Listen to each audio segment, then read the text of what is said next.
જો આને ડૂબવાની ઘાત હતી, મેં આખી જિંદગી પાણીથી દૂર રાખ્યો, તોય અંતે શેર બજારમાં ડૂબ્યો.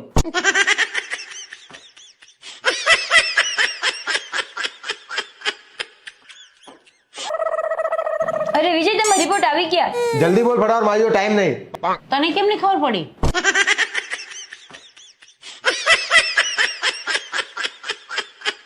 હે મમ્મી, મેં ગયા જન્મમાં કેવા પુણ્ય કર્યા છે કે મને આવું સરસ બૈરું મળ્યું. પાપ તો એ બિચારી કર્યા છે તે તારા જેવો ભટકાયો. આખા મૂળની પથારી ફેરી જાય. સાચું જ છે. હું શું કહું હે મારી ધર્મ પત્ની, મેં તને લગ્ન પહેલા કેટલી બધી અલગ અલગ જાતની ચોકલેટો ખવડાવી હતી, યાદ છે તને? હા, કિટકેટ, મોન્ચ, ડેરી મિલ્ક અને સિલ્ક તો કેટલી વાર લાવતા તમે.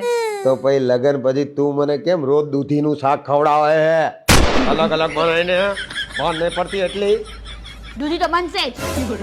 અરે રોજ પણ ખાવું હોય તો ખાવ ને, ભૂખ્યા રહો. મેં કીધું તો આવું તને કે પર ખાવી હોય તો ખા. માણસ જેવું ખવાય. શું હે આજે? દૂધી દૂધી બટેટા.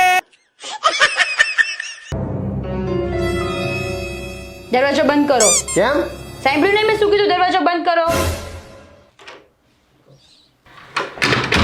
દર વખતનું તમારું નાટક છે. ક્યાંય બી જાય ને એટલે મને ક્યારેય ભાવ જ નથી આપતા. લગ્નમાં ઓની પાસે જાશે, આની પાસે જાશે, આના વખાણ કરશે. હું કેટલી વાર હાથ ઊંચો કરું છું તોય મારી સાથે વાત નથી કરતા. તમને ખબર નથી પડતી કે મને બધી ખબર હોય? મારી બે આંખ પાછળ પણ હોય છે, સમજ્યા તમે?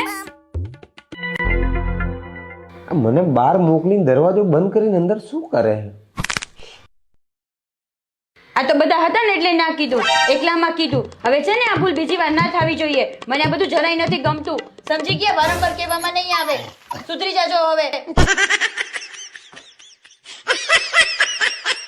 મને તો કઈ ખબર જ નથી પડતી, કોઈ વસ્તુ ઢંગની નથી આવડતી. પેન વાપરો છો તો ખુલ્લી મૂકી દો છો, ચાર્જર ગમે ત્યાં મૂકી દો છો. હું શું નવરી છું તમારા માટે? અરે ના બોલીશ. કેમ? અરે હાંજ પડી ગઈ તારી. તો શું થઈ ગયું? એટલે સાંજ પડી જાય ને એટલે સૂર્ય શક્તિ ડબલ થઈ જાય.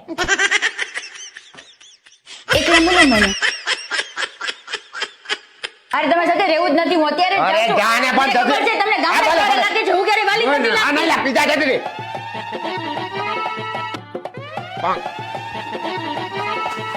જાઉં છું હું. અરે તમારે પત્નીઓનું કઈ ખબર નહીં પડતી હો. ગયા અઠવાડિયે બહાર ફરવા જવાનું હતું તો સામાન પેક કરતા એક અઠવાડિયું થયું અને બાજો તમે લોકો ત્યારે સામાન 10 મિનિટમાં પેક થઈ જાય છે. એમની સિસ્ટમ શું છે? વિજય, નવરા બેઠા છે તો જાવ ને, 1 ડઝન કેળા લઈ આવો ને.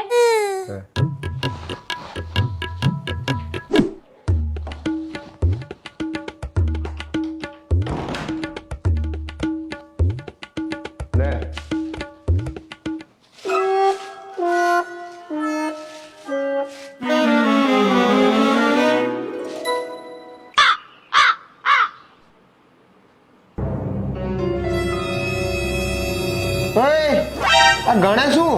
તને વિશ્વાસ નહીં મારા ઉપર? વચ્ચે ખાઈને આવ્યો છે એક બે હું.